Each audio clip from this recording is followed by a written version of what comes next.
Hi, I'm Avon. And I'm Mark. We are fascinated by language, etymology, history, literature, science, and the wonderful and intriguing connections between all those things. On our podcast, The Endless Knot, we've chatted about ancient color perception, the way Star Wars The Force Awakens connects to Norse saga and Roman epic, the origin of Halloween, Greek, Latin, and Old English words for farmyard animals, brewing beer and baking bread, and much more.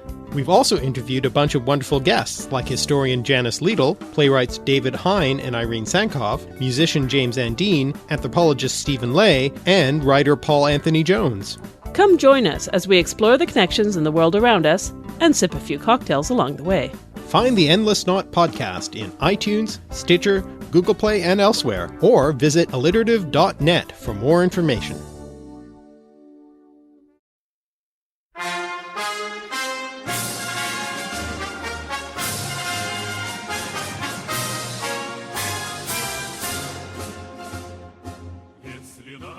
Greetings, comrades, and welcome to the part 4 of our series of Red Dawn, the tale of the Russian Revolution, and Lenin, and how the Soviet Union came to be. You see, it's kind of a mistake for me even to portray this as one Russian Revolution, because we have been talking about a single Russian Revolution already, the one of 1905, and over here, even in 1917, there were 2 revolutions in this year. For one, there was one in the 11th of March, 1917, 26th of February by the old Julian calendar, and October Revolution in 1917, 7th of November, which happened by the old calendar, 25th of October, which is why it's known as the October Revolution. And you see, these 2 things really left a scar in the world and created the Soviet Union as we know it. And this is why we're here. We're here to explain all of this to you people. And it's kind of interesting because I've been thinking about modern day politics too, and I've been tying all this in.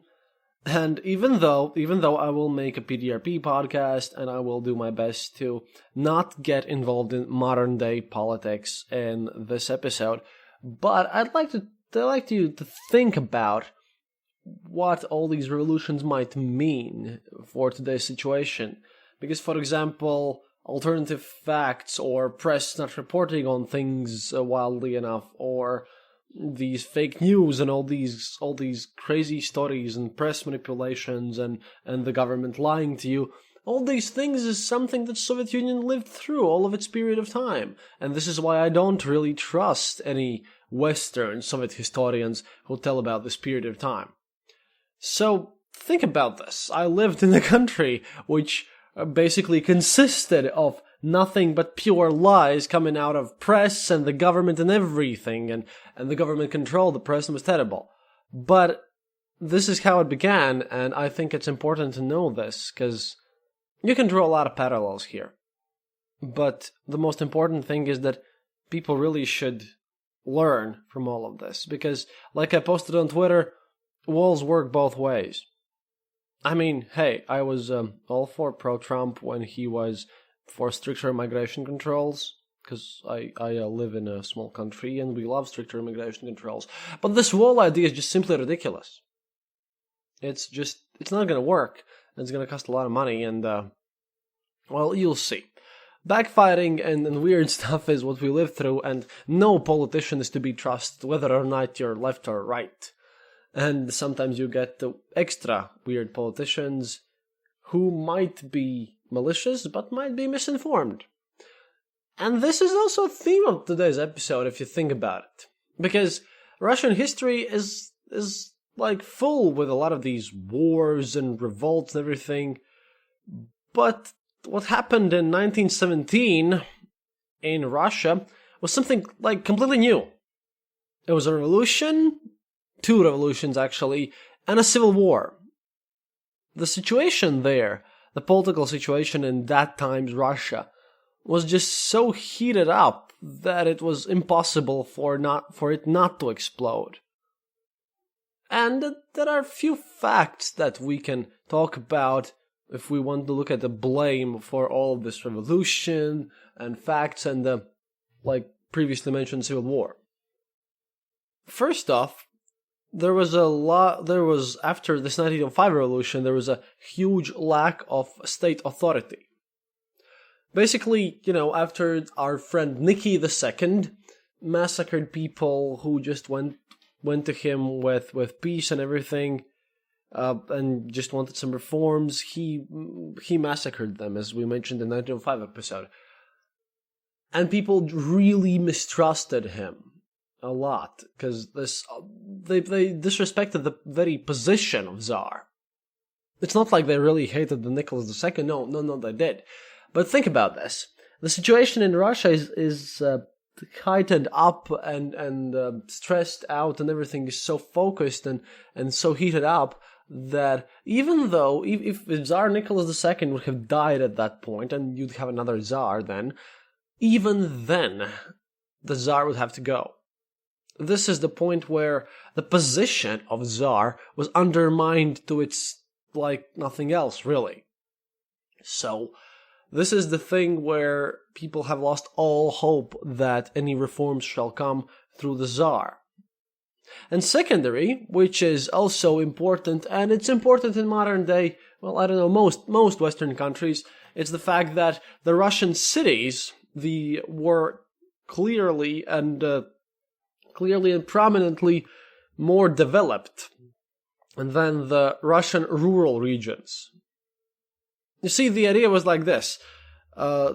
Basically, Russian rural regions provided the food for the cities and everything, and Russian rural regions provided ores and minerals and all those resources for the cities, but the cities and the Tsar and the government completely neglected the rural regions. Do you see the parallels here? It's kind of weird to speak about all of this in this political situation, but yeah, you have to think about all these issues, and hey, at least I'm honest and I'm telling you what I think about this. But yeah, Tsar Nicholas II really put a huge impact on the urban population, kind of the factory workers and the intelligentsia. But it was the rural regions who fed the country, and it was the rural regions who were oppressed the most. And at the same time, basically, they even started lacking food because it was a part of the World War I. And I'm not getting into World War I right now, and I'm not gonna get into World War I in this podcast. But when the food starts to run out, and everything is just terrible, and the people who can give you the food are the most oppressed people around, yeah, not gonna lead to a happy ending. So, of course, mass famines and disease start to happen, just in addition to this nice war with Germany. So the Russian people were tired of warfare. The discipline in the army was just dwindling with each day. And obviously, if you don't have any army unity or discipline in the army, well then, you can't really wage a good war, And obviously, the Tsar's army had very extreme losses, despite the fact that the Russian Imperial Army, at that point, was the largest army in Europe. It was so large it could really impress the opponents. It was just crazy huge. Just like, in all times. But its logistics were just non-existent. The soldiers lacked food. Like basic food materials and everything. Russia had it actually way worse than other countries in the First World War because of this lack of internal infrastructure and lack of logistics. So, while all this grumpy dissatisfaction with the regime grew, in the 1917th January already, you could see a lot of demonstrations and riots and like fires starting to go up everywhere. Strikes were becoming more and more common every day, and with the strikes went the dissatisfaction and the disillusionment with the existing establishment. The people had been wanting for a long time already for the Russia to leave the war, but the Tsar government really insisted on the necessity of waging war. Now, at the same time, the Minister of Internal Matters, of Internal Affairs, Protopopov, together with some people from the cabinet, who thought like him about the necessity of the war and everything. They really wanted to make sure everyone was kind of peaceful and orderly, but by this point it was a failed idea. Russia by this point was already a failed state. Now even the Minister of Education, Ignatiev, who was sort of a closer person to the Tsar, he tried to motivate the Tsar Nicholas II to change the government in such a way to induce reforms so that some trust from the people could be gotten back for it. But, obviously by this point, the Tsar, our good old friend Nicky, didn't really understand the real situation in the country, even though he had killed a bunch of them, but this is what my sources say, because they try to justify the Tsar Nicholas' actions by the fact that, Tsar must have misunderstood what was going on, he was really a good guy. No, he wasn't a good guy. He was misled, and he himself wasn't a capable ruler, and he just did try to make some order happen, but it failed. It couldn't have succeeded. It couldn't have worked either way. He was just there and trying to, like, arms flailing around, do something. And that something failed and irritated the people even more. Because even though his intelligentsia, his intelligence agencies, gave him constant reports, like streamlined constant reports, about what's going on, about all the riots, he never seems to understand the way of how things are and what he should do. He never seems to be understanding how things were and what could he do even. So our Tsar is really concerned about the safety of his people and safety of his government, but he's not very competent about this. But you see, he really was worried about his capital, the Petrograd, right now known as St. Petersburg. And the safety of the city was extremely important to him because he knew that if that would fall, his government as a whole would fall. The safety of Petrograd was a vitally important strategic point there, which was entrusted to a certain general named Kabalov. The most important objects in the city were fortified with artillery, with the hopes that, they would be enough to defend it from the aggressively organized and aggressively thinking people. That obviously proved not enough, but it's important that, once again, our good old friend Nicky was very well prepared to just fire cannons at the populace. So in Petrograd, St. Petersburg, at the 11th of March, 1917, or the 26th of February by that time, it all began there, and at the beginning, it was just a minor demonstration there, which was basically all about, disregarding the rights of women. Yes, it was all of this Bolshevik revolution, everything begins with a protest against the rights of women and the disregard of these rights by the government. But very, very soon after, this whole protest thing turned around and decided to go in a completely different direction, because a lot of protesters joined them. This small protest which began there, and even though previously there had been strikes and actions of protest, this one was a spontaneous action, just a random one of a bunch of random protests. You see, a bunch of random protests about various issues, but to this protest, this is the big one. And a lot of people joined these protests. Mostly they were workers. They were yelling a lot of loud proclamations, such as, "Down with the Tsar! Give us bread! Down with the Hermanos! Down with war! Down with government!" And all of this starts with this small protest action. But in this 11th of March protest, the army of the Tsar opened fire against the protesters with the artillery and everything.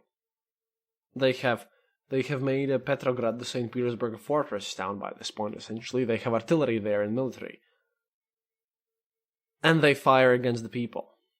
Again, for the second time, Tsar Nicholas II decides to shoot his own people down.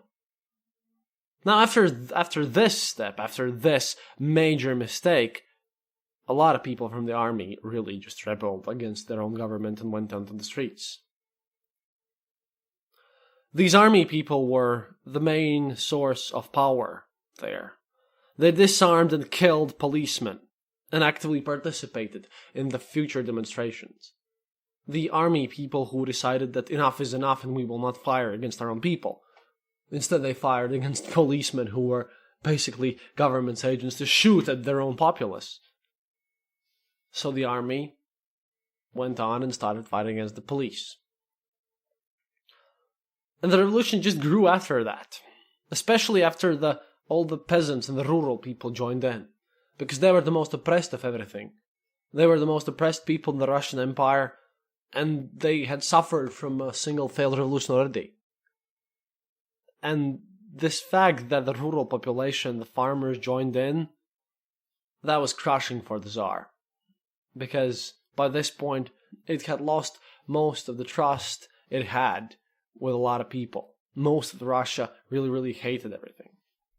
But while all of this is happening, Tsar still doesn't want to read his reports and still doesn't want to believe the true state of things.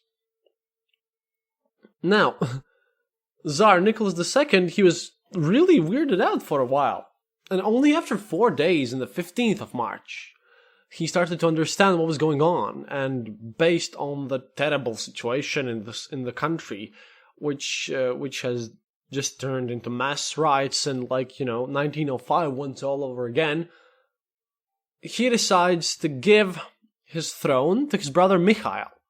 But Mikhail apparently asks the Tsar, well, what are you going to do? I mean, the government, all of the people hate the Tsar. You have fucked people over so many times. You have shot at peaceful protesters. Once again, you have shot them with cannons. What's going on? This is insane. Being the Tsar of Russia is the most dangerous task ever. And not getting any guarantees of his own personal safety, Tsar Nicholas II's brother Mikhail just refuses the throne. See, Nicholas II hoped that, if his government has made some mistakes, then, maybe if the throne would be taken over by his brother, then, it would seem like the situation in Russia would be, getting a bit better.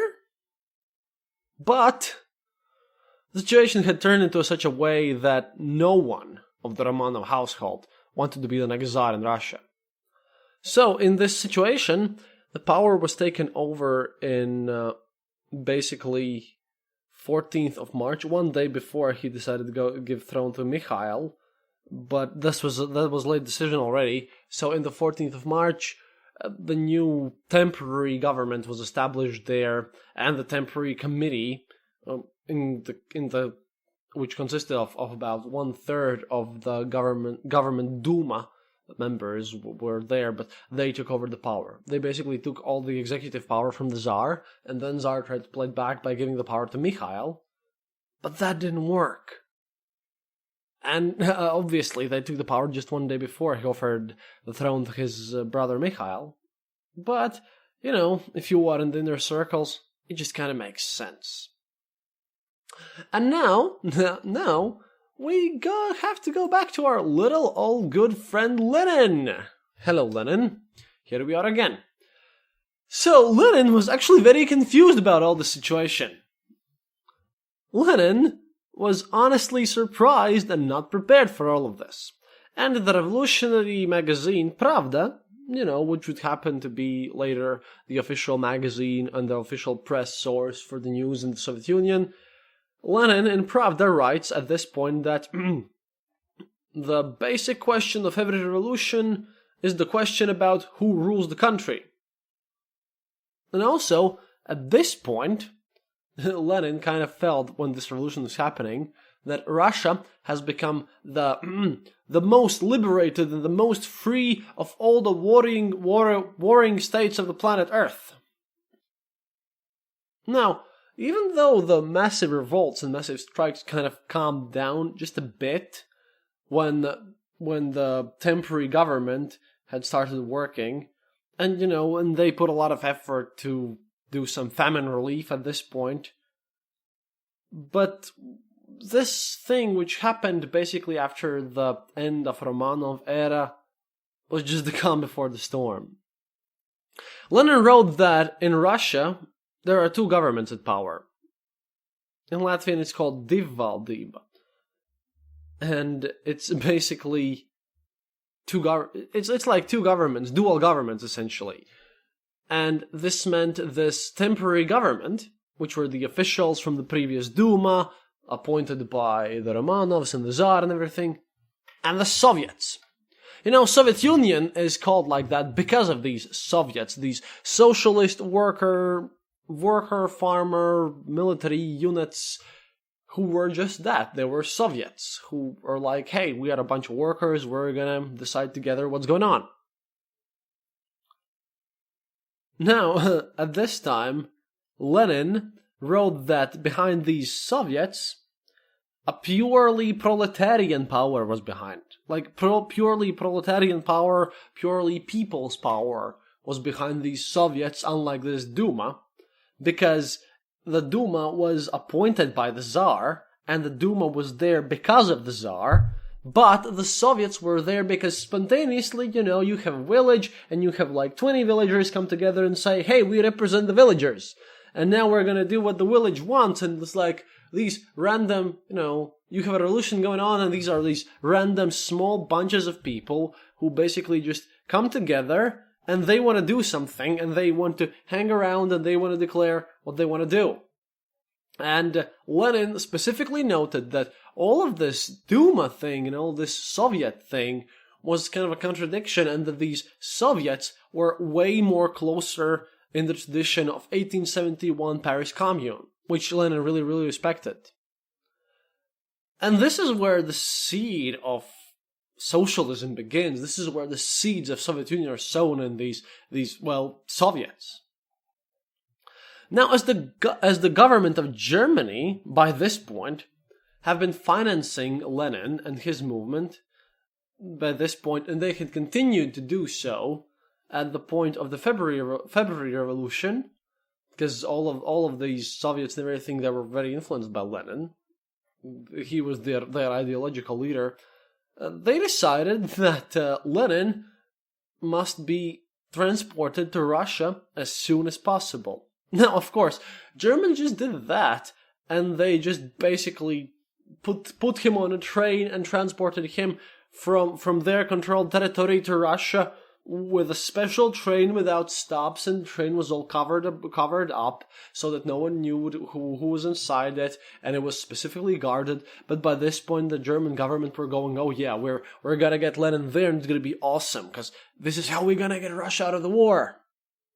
So, in the 23rd of March, with a plumbed up, locked, very specifically secret train wagon from Zurich, Switzerland, through Sweden and Finland, Lenin was just put on this train to go back to Petrograd or St. Petersburg in Russia. And on the 3rd of April, Lenin was there. And exactly at this point, when he was there, this temporary government, who had taken over from the Tsar after all these massive rebellions, had declared that, all the previous revolutionaries of 1905, you can come back to Russia. So his return is somewhat legitimate, but it is kind of weird when you think about what he'll do to this temporary government and the Duma. You see, because of all of this, sometimes in the historical literature that I've been reading, you can notice the fact that a lot of people think that Lenin was a German agent, which basically was lobbying the interests of Germany in Russia.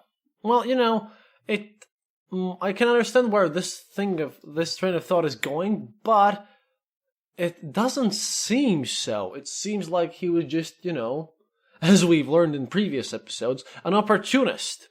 A person who just knew how to gather money from the Germans to further his own ends. A person who knew how to lobby his point of view very professionally. Basically, he really thought that Russia must leave the war. At the same time, a lot of Russian patriots at this point didn't really understand why they should leave the war, because if they would leave the war, they would have to give a lot of land to the Germans. Or, declare independence, as actually happened with my country. But still, by this point, Russian patriots and these Russian kind of patriotic feelings are obscured to him, and he's not friendly with them.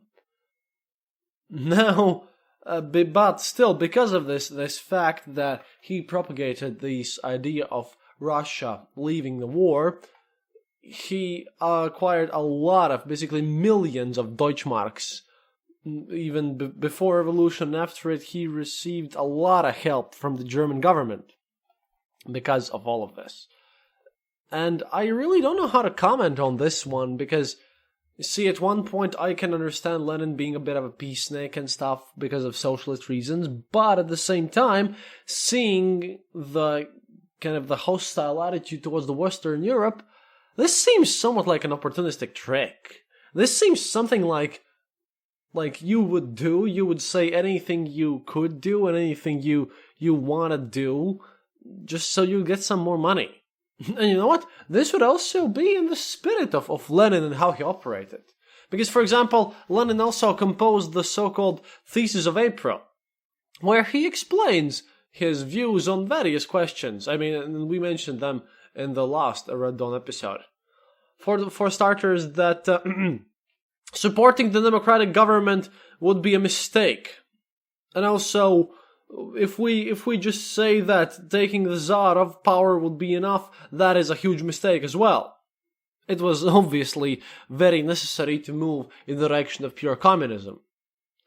Lenin declared his pure and open goal at this point. He didn't care about taking the Tsar down. No. His point was acquiring power. And all of this is kind of put in there in this one big slogan, into this one big thesis that he had. All power to the Soviets.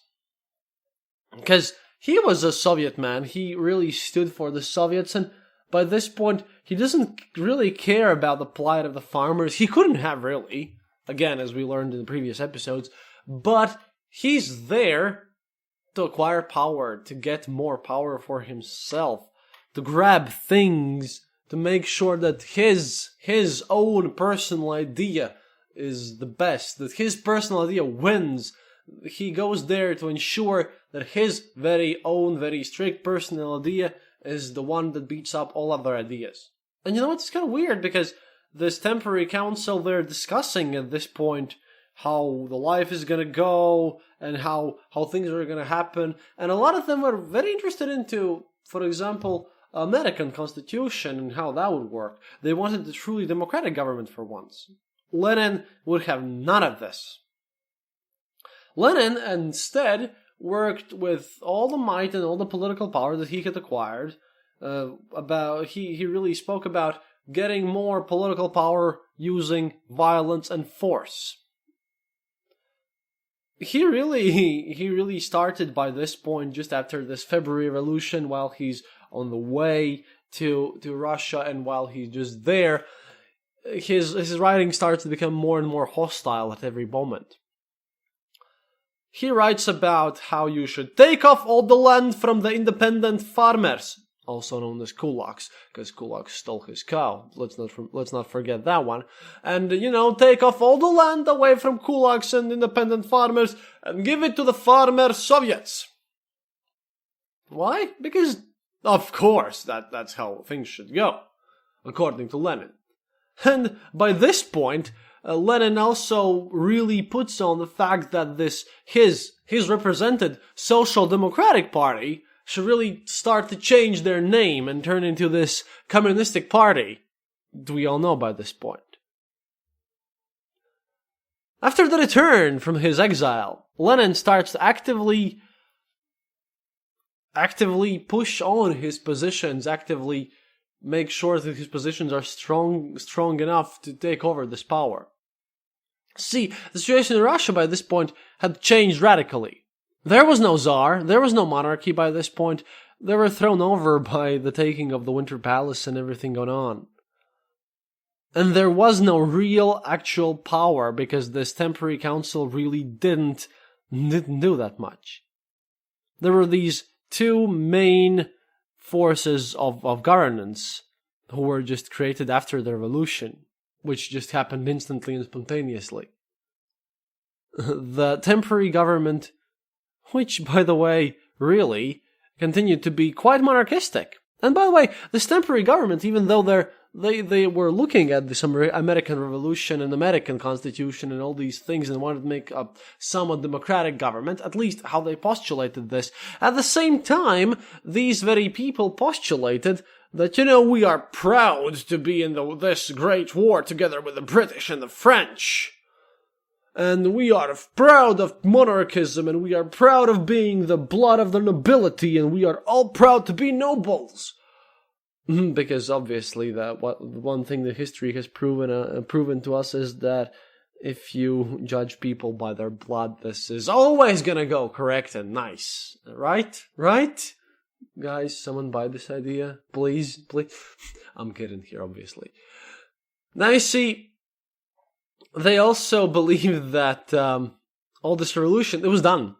They believed the revolution was over because of all this rebellion thing and all these things that happened there, which are riots and all riots, rebellions, strikes, and people just joining with the party. They believed it was over. They believed it was done. And yeah, I'm not going into very many details of all this situation because, again, Dan Carlin has spoken about this period in his Blueprint for Armageddon series. I think it was episode 4 or 5.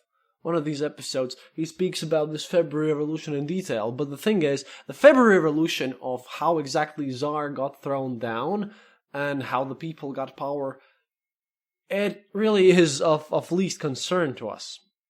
Because this very power by the people, power by these socially democratic parties, power by the people who wanted just the Tsar gone and something democratic in place, that'll all be gone, you see.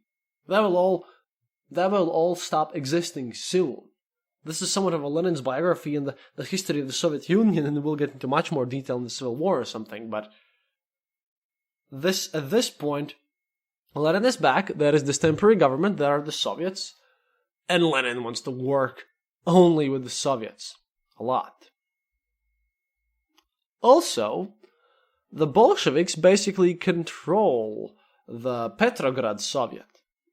Like the Lenin's supporters, because by this point, Lenin and Trotsky get into troubles, and because Trotsky's not a revolutionary, but Trotsky was more of a, hey, let's get down with the Tsar and then figure out what to do with revolutionary. Lenin at this point is like, no, we must go full communism. And this Soviet of Petrograd, St. Petersburg, it was like a huge one, because it was the capital at this point. They had about 3,000 members. And it was more accessible to the community itself of St. Petersburg and didn't kind of distance themselves from it as others did. Because, if you live in a village with 100 farmers and you're one of the 10 farmers in the Soviet, and you've grown up in an environment where there are only serfs and the nobles, then you're like, hey, well, there are no nobles anymore. But I am a better serf than all of you. It's like, I'm a better farmer because, I'm in the Soviet and I represent your interests, and if you didn't agree with me, I will shoot you dead. Because I can. And this is how it went on. And at this point in Petrograd, in St. Petersburg, they have all these members, but it's accessible. So they just get more and more members there. They try to be as accessible as they can and as nice as they can, because this is the capital's Soviet. So it kind of grows exponentially, unlike other more elitist Soviets. Now, at the beginning, the Soviet was led by a social democrat called Kerensky and two Mensheviks, Chekidze and Skobelyev, and later even our good old friend Trotsky, who will end his life with a pickaxe in his head in Argentina, if not mistaken. But yeah, at this point, even Trotsky managed to get himself up in this chairman of this Soviet. But Trotsky is a very separate story, and I think I will spend the whole next episode talking about just Trotsky alone. And quote me on this one. Next episode is going to be about Trotsky, because he has a very special role in all this situation.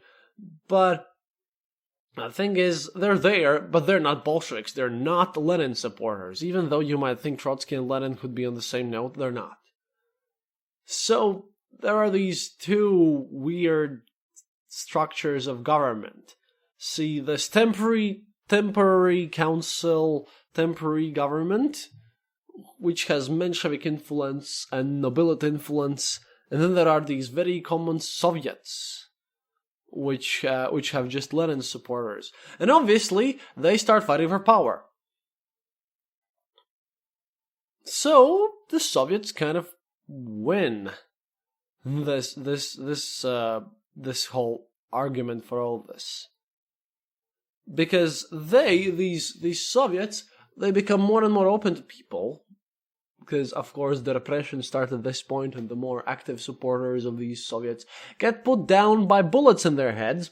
Because, obviously, it's cool that you're all radical and shit, but be more friendly to the people, or else we will not be able to rid the temporary government from its power. And thus institute honest socialism, comrades. Honest fucking socialism. And so, obviously, all this fight for power and all this temporary government and everything, it also included a lot of jokes about all this situation. Like, jokes about the revolution were very popular in the Soviet Union. And not so popular as the jokes about the Civil War, which will follow in future episodes. Oh, again, I have such a long list of details about which to make episodes in this show lately. But yeah, in short, there were a lot of these jokes kind of talking about this revolution, but putting it into a context of the politics of those days, like this one. As it's known in the November celebrations, which followed after the fall of Khrushchev and when Khrushchev was taken off from power, the Kreuzer Aurora were basically, they wanted to transfer it through a canal to Moscow. But why? And the radio answers, oh, they just needed to blast the new temporary government away. Because, again, no one really liked what happened after Khrushchev. And in Leningrad, right next to this Winter Palace, they're making a movie about this October Revolution. And, the Bolsheviks are coming onwards, the cadets are getting back and they're shooting back. But somewhere in the background, from the deep mob who are just watching the filming of this movie, someone just screams, "Hey, you guys! Hey, cadets! Hold until the last man!" And another one, two old Bolsheviks talking with each other. "Oh, do you remember, Vasya, how we took the Winter Palace?" And the other one just sits down for 5 minutes, sits down for 10 minutes, pours himself a glass of vodka, drinks it, and says, we were hasty, young, and stupid back then. Well, it's not maybe as funny, but kind of represents the cynical attitude towards everything. And these whole anecdotes are about the mood of the situation, I think. And here's the final. I won't bother you with these anecdotes much more, don't worry. But here's the last one. So, 100-year-old mountain man, living in the Caucasian Uralian mountains, he just, meets in the mountains his old good friend. And he says to him, "Well, You told me in the 1917 something about, some nonsense in Petrograd where people were trying to do things with each other and it was sort of stupid. Well, what did it end with in the end?" And this is a joke about, again, a lot of people in central Russia not even knowing what was going on. But this is kind of interesting because jokes about 1917, it was weird. And it was kind of interesting because in later years, even though the government publicly celebrated the events, which I'm going to be talking about right next, but it wasn't single-minded, it wasn't a single-handed like success story or something. It was all about people looking back at these days and looking at revolutionaries and thinking, boy, these guys were dumb, and why did they do that? I mean, I don't know, I don't have a lot of leg to go on this, but it seems so, at least from the jokes I've read, because if you think about it, jokes are really, really there to explain the situation now. Anyhow, back to the real story. So, we're down to these Soviets and their fight with power with the temporary government. So the Soviets really just manipulated the people as well. They really didn't care about the political concerns or the governmental institutions. They didn't care about politics as such. They didn't care about institutions. They didn't really understand it properly, I think.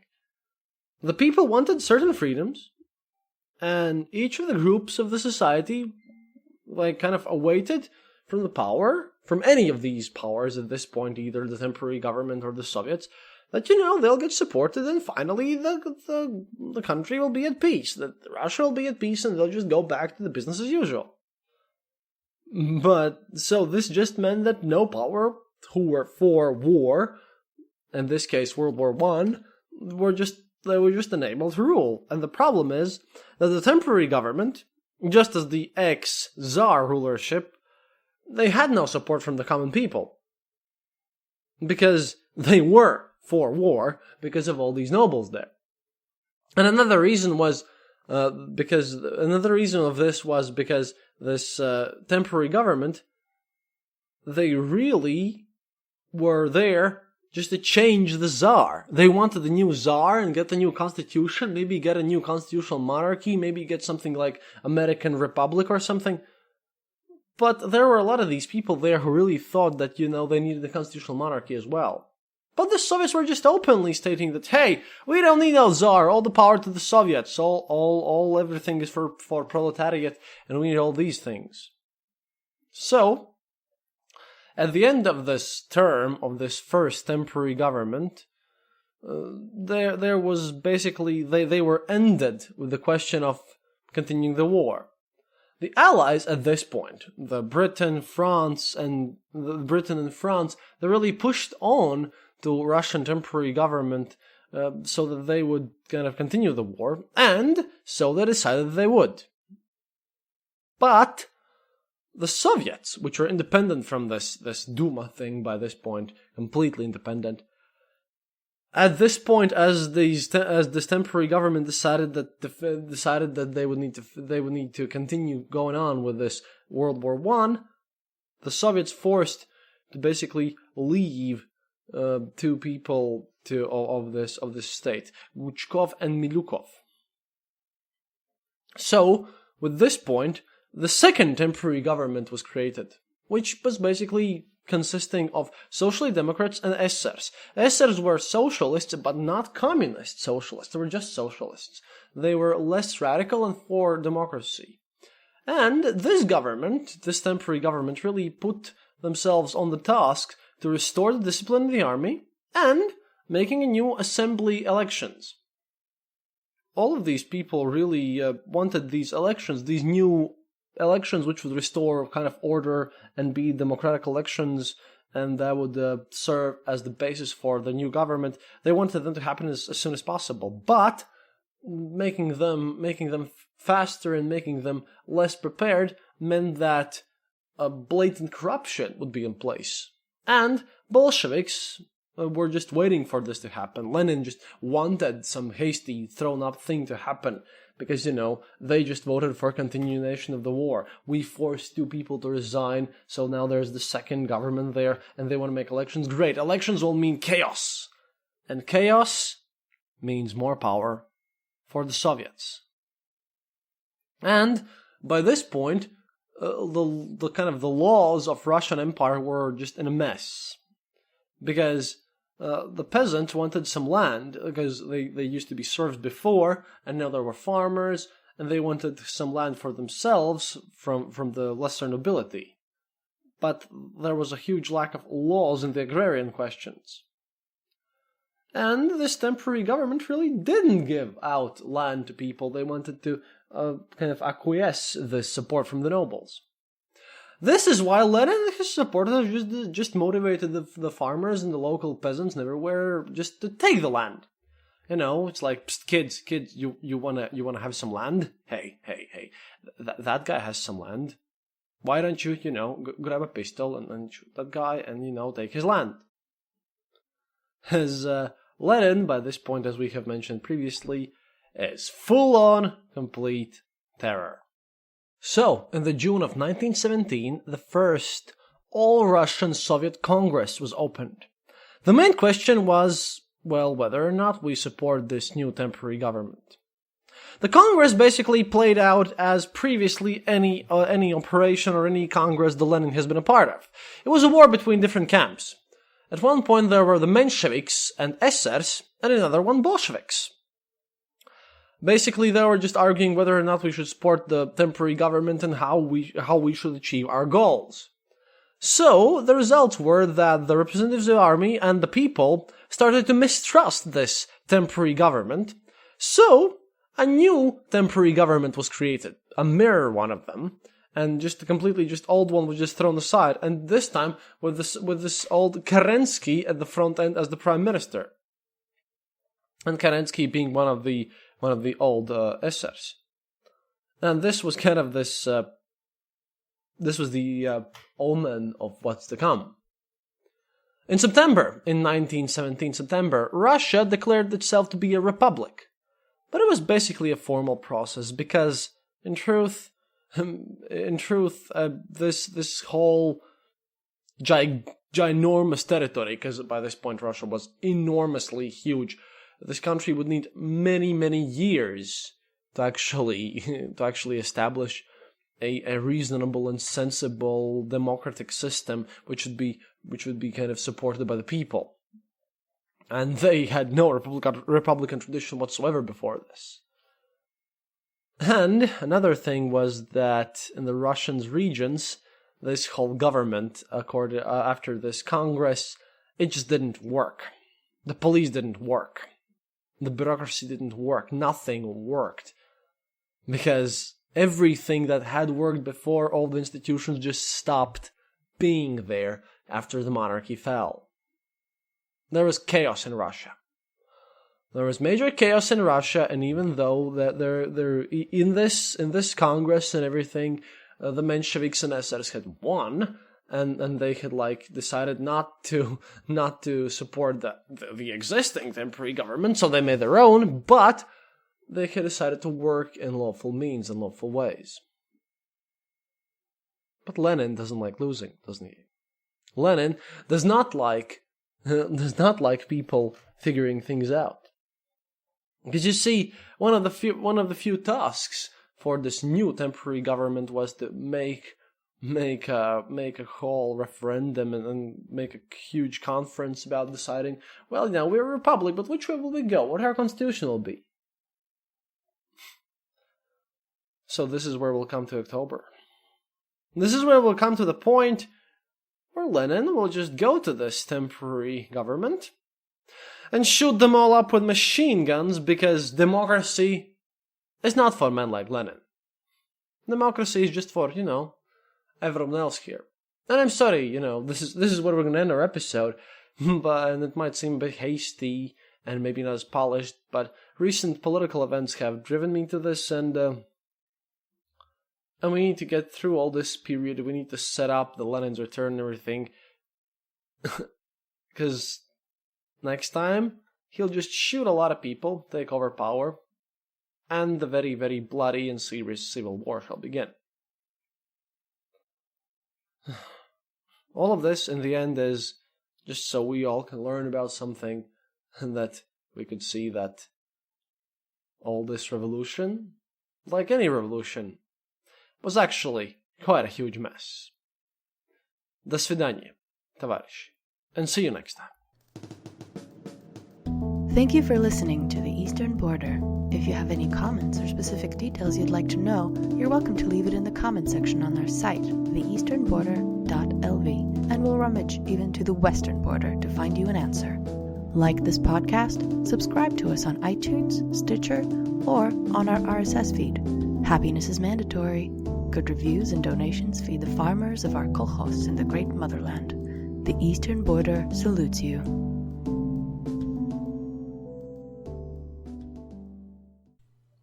This podcast is part of the Dark Myths Collective. Visit darkmyths.org for more shows like this one. The darkness awaits.